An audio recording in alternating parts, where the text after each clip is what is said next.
नमस्कार दोस्तों, स्वागत है आपका फिर से एक बार एजुकेशन इज मस्ट में।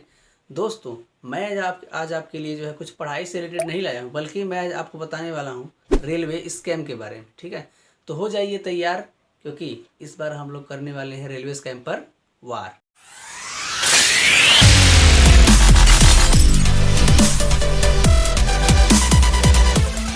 ठीक है, कुछ भी बताने से पहले सबसे पहले आप ये वीडियो देखिएगा, उसके बाद जो है हम लोग आगे बात करेंगे। ठीक है ना।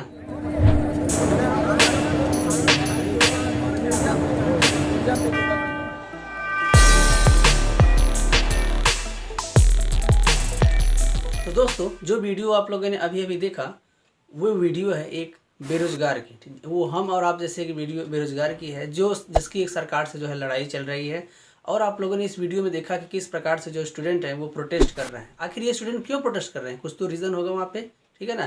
तो चलिए हम इसके बारे में बात करते हैं कि स्टूडेंट लोग प्रोटेस्ट क्यों कर रहे हैं यहाँ पर। तो ये बात है सन 2019 की, जब ये रेलवे की वैकेंसी आई थी जिसका नाम था रेलवे NTPC।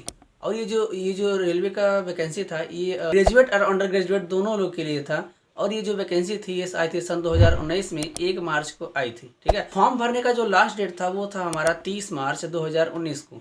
और यहाँ पर जो एप्लीकेंट की संख्या थी वो काफ़ी भारी भरकम थी। ठीक है ना। मेरे कहने का मतलब क्या है, यहाँ पे जो वैकेंसी आई थी वो लगभग 35,000 के आसपास आई थी। ठीक है, और यहाँ पे जो बच्चों की फॉर्म भरने की संख्या थी वो लगभग 1,20,00,000 के आसपास थी। ठीक है, यानी कि यहाँ पे देखा जा सकता है कि भारत में कितनी बेरोजगारी किस हद तक है। और ध्यान दीजिएगा, इस वैकेंसी में यहाँ पर जो है बहुत सारे ऐसे बच्चे थे जिन्होंने जो है लगभग PG तो UG तो कर ही रखा था, PG भी कर चुके। इस प्रकार इस कदर बेरोजगारी हमारे जो है देश में इस प्रकार फैली है। सन 2019 में जब ये फार्म भरा गया था तो हम लोग सोचते थे कि भाई इसका परीक्षा होगा, लेकिन यहाँ पर ऐसा होता नहीं है। ठीक है, सन 2019 में एग्जाम नहीं हुआ और हम लोग इसका इंतजार करते रह गए कि सन 2020 में होगा। लेकिन बात ध्यान दीजिएगा, पर सन 2020 में भी नहीं हुआ, क्योंकि यहाँ पे सरकार ने जो है एक बहाना मार दिया था कि जो है इसमें कोरोना वायरस चल रहा है, इसलिए एग्ज़ाम नहीं हुआ। आप लोग ध्यान दीजिएगा, सन 2020 में भी बहुत सारे ऐसे एग्ज़ाम थे जो हो गए थे, लेकिन यहाँ पर जो है रेलवे NTPC एग्ज़ाम नहीं कराया गया। और ये एग्ज़ाम न होने के कारण यहाँ पर जो स्टूडेंट्स हैं बहुत ही जो है निराश थे। और यहाँ पर जो ऑनलाइन टीचर थे, जैसे हम लोग बात करते हैं खान सर हो गए, ठीक है, और भी जो बहुत अच्छे अच्छे टीचर्स हैं, अभिनय सर हो गए। ठीक है, अब इन्होंने क्या किया कि प्रोटेस्ट किया, ऑनलाइन प्रोटेस्ट किया, ट्विटर पर कैंपेन चलाया कि जो है मोदी रोजगार दो, इस तरह का। अब जब 2020 में इतने सारे बच्चों और इतने सारे जो टीचर्स हैं उनके ईमेल्स और उनकी जो है ट्विटर कैंपेन को देखकर यहाँ पे जो सरकार है वो हड़बड़ा गई। जो हमारी गवर्नमेंट थी उसने जो है 28 दिसंबर सन 2020 से लेकर जुलाई 2021 के बीच में इन्होंने जो है 7 फेज में एग्ज़ाम जो है कंडक्ट कराने का डिसाइड किया। ठीक है, इन 7 फेज के एग्ज़ाम में जो कुल अपीयर्ड बच्चों की संख्या थी वो थी लगभग हमारी 1,21,00,000 के बराबर थी। ठीक है, अब यहाँ पर जो बच्चे वो काफ़ी संख्या में जो है उनका एग्ज़ाम हुआ था। और यही नहीं, एक बात और ध्यान दीजिएगा, एग्ज़ाम होने के बाद फिर से रिजल्ट के लिए हमें प्रोटेस्ट करना था। ठीक है ना। सोचिए ये गवर्नमेंट का हमारे हाल है कि बिना प्रोटेस्ट किए ना तो ये एग्ज़ाम कराते हैं, ना तो ये जो है वैकेंसी निकालते हैं, और ना तो ये रिजल्ट देंगे आपको। ठीक है, अब होता क्या है, एग्ज़ाम देने के बाद इसका रिजल्ट आता है, अब वो भी रिजल्ट के लिए हम लोग को प्रोटेस्ट करना पड़ा। ठीक है, अब जब हम लोगों ने प्रोटेस्ट किया, यानी कि जो स्टूडेंट थे उन्होंने प्रोटेस्ट किया, तो यहाँ पे जो एग्ज़ाम आया, एग्ज़ाम का डेट, सॉरी एग्ज़ाम नहीं, जो रिजल्ट का डेट आया वो था हमारा 14 जनवरी को, सन 2022 की बात हो रही है। ठीक है ना। तो इस जनवरी सन 2022 में 14 जनवरी को इसका रिजल्ट आता है। और रिजल्ट में हुआ क्या, यही तो जो है सबसे बड़ी प्रॉब्लम है यहाँ पे जो प्रोटेस्ट स्टूडेंट कर रहे हैं।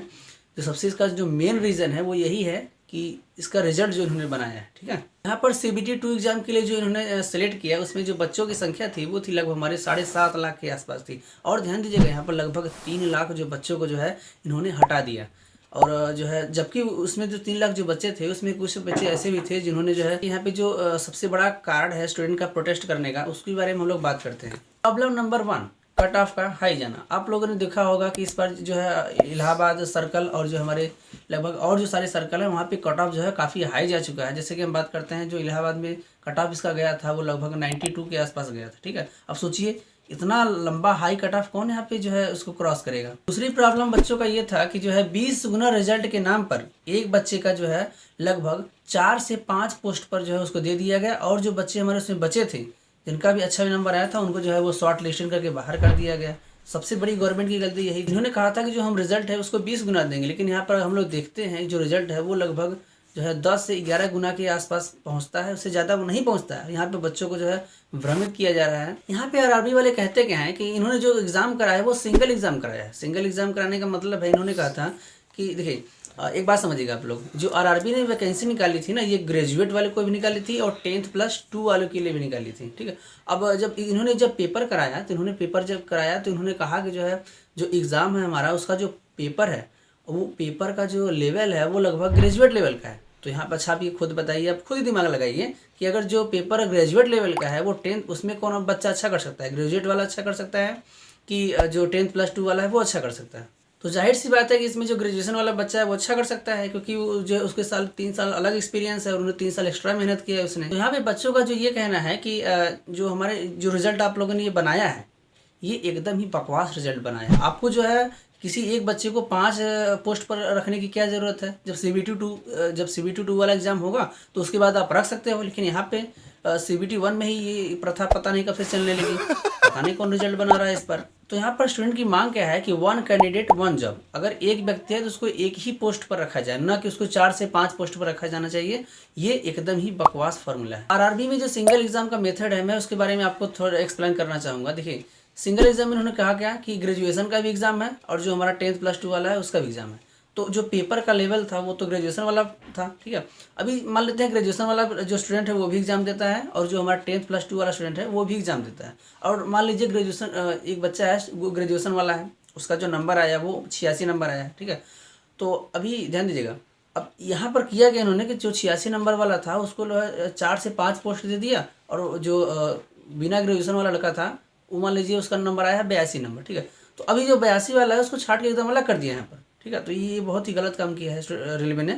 यहाँ पर होना ये चाहिए था कि देखिए जो 86 नंबर वाला बच्चा है हमारा, वो उसको तो जो है एक पोस्ट दे दिए, और बाकी जो हमारी पोस्टें बची जो खाली हैं, तो जो थोड़ा सा कम नंबर पाए हैं उनसे भर देना चाहिए था, लेकिन रेलवे ने ऐसा नहीं किया। पता नहीं कौन से दिमाग है इन लोगों के पास। तो सोच लीजिए, इस तरह की महिमा जो है हमारे भारत में चल रही है। 2019 में फॉर्म आता है, 2020 में हम लोग प्रोटेस्ट करते हैं, 2021 में इसका एग्जाम आता है, 2022 में रिजल्ट आता है। अब सोचिए, ये तो अभी जो है CBT 1 कब था, अभी CBT 2 पूरा बचा है। सेम टू सेम यही कहानी जो है हमारे एयरफोर्स एग्जाम के साथ भी चल रही है। एयरफोर्स का एग्जाम देखिए, उसका जो फॉर्म आया था वो लगभग जुलाई के समय ही आया था, अभी तक उसका एग्जाम नहीं हुआ है। सोच लीजिए, जुलाई, और कहाँ इस समय जो है लगभग 5-6 महीने बीत चुके हैं, अब उसका वही हाल चल रहा है वहाँ पे। आरआरबी ने ये बहुत ही गलत काम किया है।